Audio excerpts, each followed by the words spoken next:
Hi people, today I'm going to show you how this AI inbox manager works. I'm gonna walk you through each node and explain what each node does. This build is separated into two main parts. The first part is to classify the email into one of the 5 main categories, and then based on this category it takes certain action. So for example, if the email gets classified as high priority, this workflow will label it in Gmail as a high priority. It will draft and save a response in our Gmail inbox, and in the end it will send a high priority notification through Telegram. And first I'm going to focus on classify the email part, and I distincted 5 main categories for these incoming emails. So for example, high priority for the emails that we want to look at really quick, like the next hour. Then there are internal and personal emails for communication with our colleagues within our company or with our marketing team or something like that, and then so on.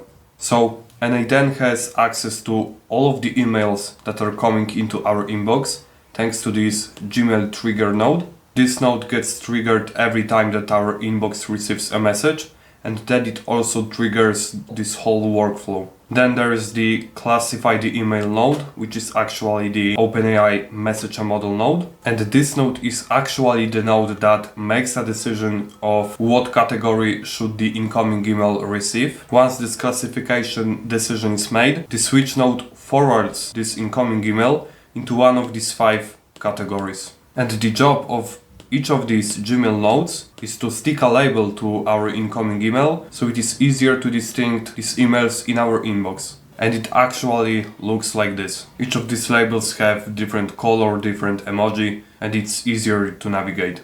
And now to show you how each of those nodes work, I'm going to send an example message to this inbox, and I have this message ready. This is a high priority message about server outage. And this message goes like, our monitoring shows that the shared server has been down since early morning. So this is actually something that we would like to fix as soon as possible. Let's hit send. Once this message is in our inbox, I'm going to execute this workflow. And before I do so, I will just quickly deactivate the second part so it doesn't distract us. Now let's hit execute. What actually happened here is that this Gmail trigger sent all of the data about this email to the n8n. We can see this on the right side, and we have all of the information like this message ID, thread ID, and of course the body content of the message and the subject of this message. And there is even more information, but we are not going to use all of them. And the next node is what actually makes this decision of how to classify this email. This is this OpenAI node, and here I use AI to analyze the whole content of this incoming email, like this email's body, subject and sender. And my prompt is pretty lengthy, so I'm going to just explain the most important parts of this prompt. To give you a quick overview of what this prompt contains, the task part contains most of the methodology that is used to classify these emails, and below I give it a few input-output examples. And what I included in the task part is actually to first identify the sender. For example, we would like to distinguish between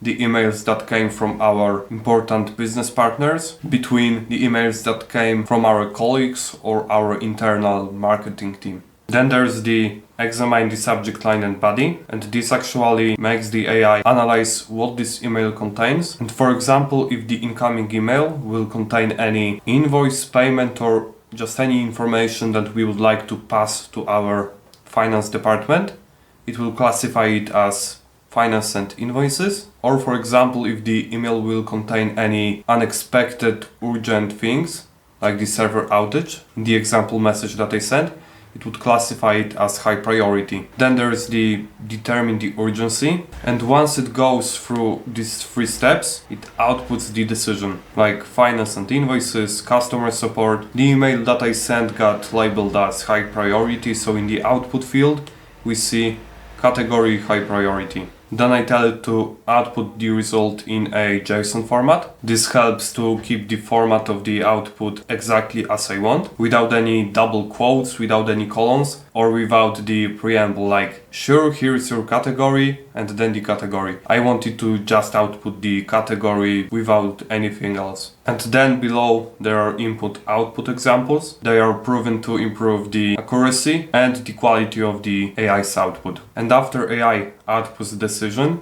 in this case it's high priority, it sends this high priority to the switch module, and this switch module selects the correct branch for each category. And this works in pretty simple if-then rules. For example, if the output from the previous node, the category, is equal to high priority, the switch module is going to select the high priority branch. And similarly, if this OpenAI node would output the customer support, the switch module will pick the customer support branch. And at the end of this first part, there are these Gmail nodes. Each of these nodes actually gives the right label in our Gmail inbox. And the message that I sent as an example gets labeled as high priority. That's all for the first part. Now I'm going to show you how this take action part works. So now let's quickly activate all of these nodes. So now I'm going to stick with this high priority example message that I sent, and I'm going to show you the first branch, which is high priority. And in this branch, the OpenAI node writes a draft of a response.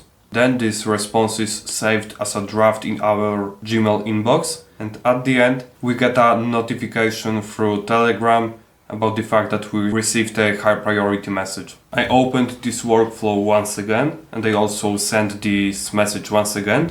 So now let's just hit execute.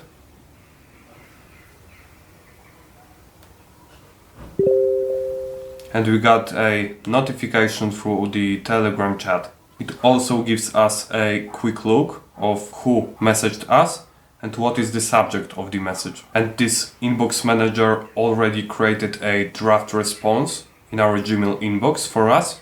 So we can just go into the inbox, drafts, we can edit this draft here, or we can just hit send right away. So what actually happens in n8n is that after this message is being labeled, the AI in the OpenAI node is writing us this draft message. And let me show you the prompt of it. Again, it's pretty lengthy, so I'm going to show you just the most important things. Like the task of this OpenAI node is to write a draft of response that follows the methodology, which is specified in this part of the prompt. Then I tell it to extract the sender of the input email. It actually extracts the sender from the email footer. After that, I tell it to always write just the email's body.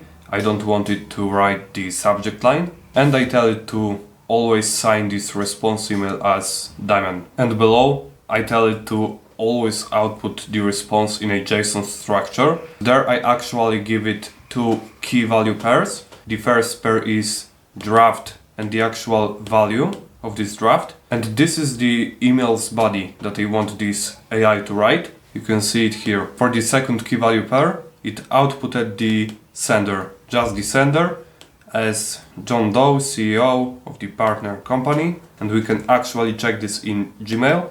In the initial message, there was actually the John Doe, and the response message was the actual message that I showed you in n8n. And if you are wondering what this /n means, the single /n means just a new line. So for example, there I wrote 2 new lines, and you can see it reflect in the actual message that was sent to Gmail. This helps our prompt to be cleaner, because we are avoiding the unnecessary new lines, which in the prompts look pretty messy. Something like this. And once this OpenAI node actually outputs the email's body, then this Gmail node is saving it in our Gmail drafts folder. So in this node, there's the subject, and I keep the subject simple.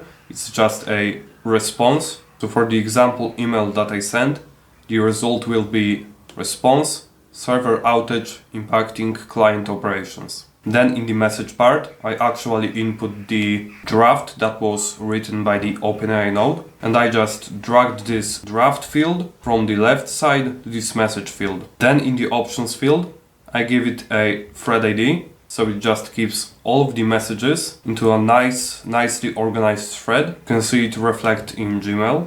And then the last field is to email, and it just determines who this draft email will be addressed to. And we can take this email address from the Gmail trigger node, because in the data there's the address, and I just took this address and dragged it there. And last, there's the high priority alert node, and there I had to include the chat ID from my Telegram bot chat. The text field is the actual message that is being sent.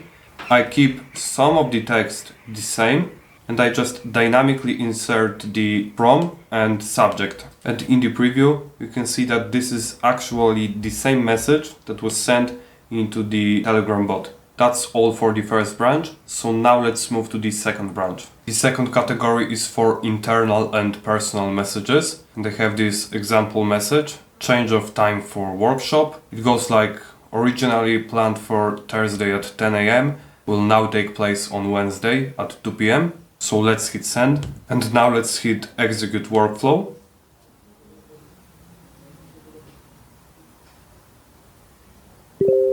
So as you can see, it took the second branch, internal and personal. And in the take action part, the AI first checks whether this message contains something that requires action. So for example, rescheduling meetings, rescheduling workshops, or any important company events. And this allows us to distinguish between something that is really important from something that is unimportant, like some colleague asking us to go for a lunch. This switch module works as a filter. So if AI decides that this message that we received requires action, this switch module allows this workflow to continue to drafting a response and notifying us through Telegram. And these three last nodes in this branch are actually the same nodes that are here in the high priority branch. And as the example message that I sent required action, we got a notification through Telegram about new internal message. So in this OpenAI node, there's a prompt that checks whether the incoming message is something that we would like to get notified on.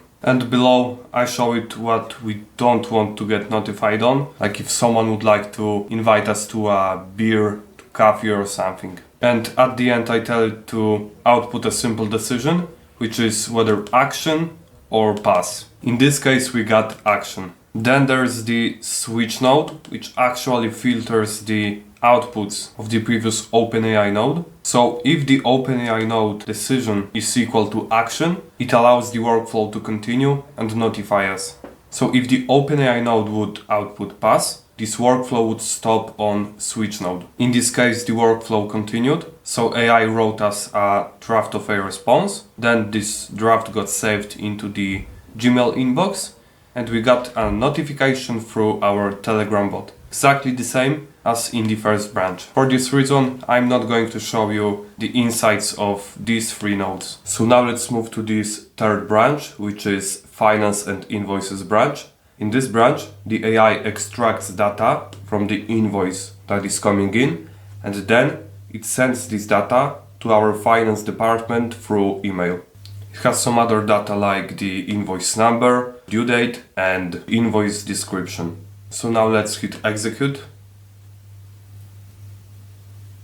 So what happened here was that this OpenAI node extracted all of this important data thanks to the prompt. And let me show you this prompt. It goes like, your job is to summarize the incoming emails with invoices. It extracts the sender, their full name and company title, the invoice number, due date, and the invoice description. Then again, I tell AI to output this information in a JSON format in 4 different key value pairs so that I can use each of these data as a separate field. And we can see it in the output. There's the sender and the actual sender, invoice number and the actual invoice number, and so on. And all of this extracted data got sent into this Gmail node. And in this Gmail node, I'm sending this email to an example finance department email, which is this email. The actual message is below, and it has all of this data put nicely in a bullet point list. Here's the sender, invoice number, due date, and description. I built it so it only processes invoices which are sent via text. But of course you can also build an OCR agent so that it could also process all of the incoming files, like PDF files. And in that situation, the OCR would extract the data from this PDF file, and then we could also put this data in this email to our finance department. That's all for the third branch. Now let's move to the fourth branch, which is customer support. And here, after this incoming email gets labeled as customer support, actually this OpenAI node writes the content of the response to this customer, and this Gmail node sends it back to the customer. So here's the example email, question about account activation time. Let's hit send and let's execute. After it gets executed, we get our response in our Gmail inbox, so we can quickly just take a look at it. And it's just an okay customer support response, like it usually takes up to 24 hours for your account to be fully activated, and so on. Now let's move back to n8n, and I'm going to show you the prompt of this OpenAI node. In the task section, I'm giving it guidelines on how it should respond to these customer support inquiries. Like, give a clear and simple answer, keep the tone friendly and professional, and again I'm telling it to write just the email's body. I'm also telling it to output the response in a JSON format, because as I said before, I prefer JSON. And then this freshly written email body is forwarded to this Gmail node, and this Gmail node is what actually sends the response to the customer. I feed the thread ID, so this conversation is nicely organized in a one thread. I feed it the message snippet or ID. This is actually the ID of the initial message that was sent by a customer. And in the message field, I'm feeding the email content that was actually written by this OpenAI node. I kept this branch very simple just for the demo purposes. So now the AI doesn't have any conversation memory. It also doesn't have a knowledge base. And this branch doesn't have any ticketing system. But of course, all of that can be attached to this branch, and we can make a fully functional AI customer support assistant. And the last branch, the marketing emails, is just sticking a label for the incoming marketing email. So just to show you this in action, I'm going to send this example email, which is a promotion of a project management software. It goes like, boost your team's collaboration with task flow, and so on. Let's hit send. Now let's hit execute. And now this email got labeled as a marketing email in our Gmail inbox, like this. And just in case you would like to keep track of these incoming marketing emails, like for example, if you don't want to miss any promotion on office equipment or of the software that you wanted to buy, could add an AI step which could check whether the incoming marketing email is worth checking. And like once a day, once a week, you could get a notification through Telegram with all of the promotions that are worth reading, and you could get it in something like a nice bullet point list.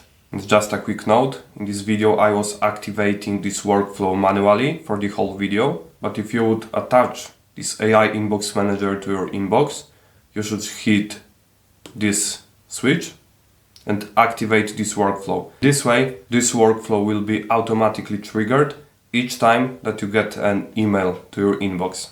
Alright, so this was my first build of an AI inbox manager. If you would like me to add any new features, just let me know in the comments. Thanks for watching and see you in the next one.